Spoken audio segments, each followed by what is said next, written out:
Eu queria que a Carolina falasse agora. Ela trabalha com a Daciane Barreto na Casa da Mulher Brasileira. Daciane, que é uma lutadora, uma feminista e uma lutadora de uma história muito densa, principalmente no Ceará, em Fortaleza. Queria que você resumisse um pouquinho também, hoje, o avanço que é a gente ter uma Casa da Mulher Brasileira e outras casas, hoje a gente tem casas cearenses também, né? Faz um resumo desse serviço. Pronto, boa tarde a todas e a todos. Agradecer primeiramente o convite e justificar aqui a ausência da Daciane, que não pôde estar presente por motivos de saúde, mas, como fui apresentado, me chamo Carolina Lacerda, faço parte da equipe administrativa da Casa da Mulher Brasileira, que hoje é um órgão que atende as mulheres em situação de violência doméstica.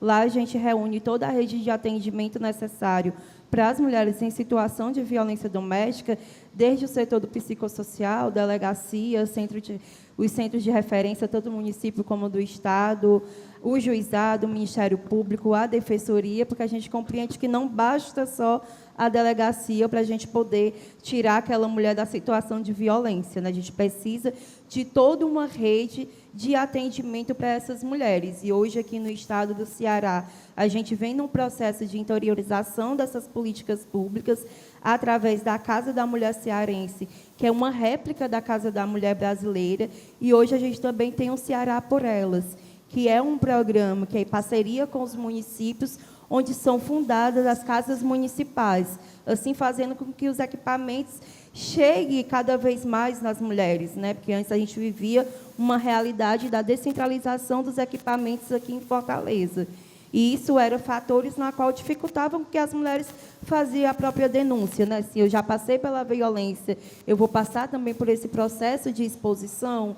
Então, a casa vem justamente para reunir todos esses serviços, assim como também as casas municipais e as casas estaduais, né?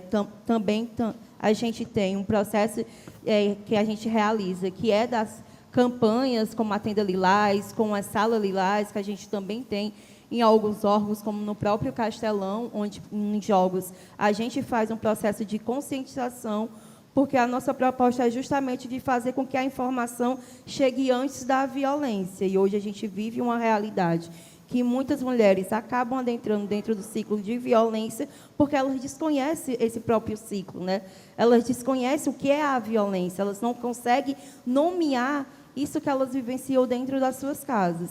Então, a gente trabalha também com esse processo da prevenção, que para a gente é um dos fundamentais, né? E, para além dessa questão do atendimento, a gente também participa de rodas de conversa nas universidades, nas escolas, porque também a gente acredita que a educação é uma ferramenta fundamental de transformação da sociedade.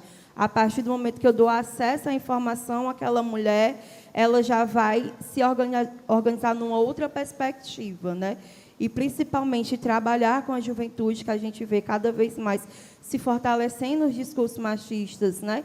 Através das redes sociais, através dos grupos de WhatsApp. Então, trabalhar com a juventude, ela também é um papel fundamental para a gente. E lá na casa, a gente vem realizando esse serviço, não só na casa, mas também a própria Secretaria das Mulheres vem realizando esse serviço de ir nas localidades, de ir nos municípios, nos bairros, para poder estar apresentando quais são os serviços que tem, porque hoje a gente passa por um processo de desconhecimento das políticas públicas que existem. Então, muitas mulheres que estão lá no seu bairro desconhecem a Casa da Mulher Brasileira, ou então a Casa Municipal, ou a Casa Cearense.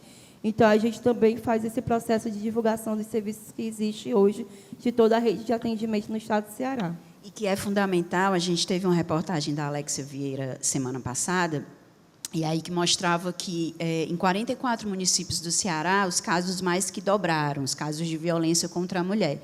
E aí ela pega números e ela mostra que, em 65 cidades, não há nem delegacia da mulher, não há casa da mulher, não há sala lilás e nem há delegacia comum da Polícia Civil, né? Então, por isso que se faz muito importante isso que você está falando, que é você possibilitar o acesso à informação. A Maria da Penha defende muito que as unidades de saúde municipais tenham um canal de comunicação, né? Porque em toda cidade, teoricamente, há um posto de saúde, para que isso seja facilitado, né? Quando a gente Olha o tanto de coisa que a Caroline falou, né? E mesmo com tantas iniciativas, tantas mulheres ainda não sabem o que são diferentes tipos de violência, que a violência não está só na agressão, né? Que começa antes. Então, a gente tem um combo aqui muito importante, né?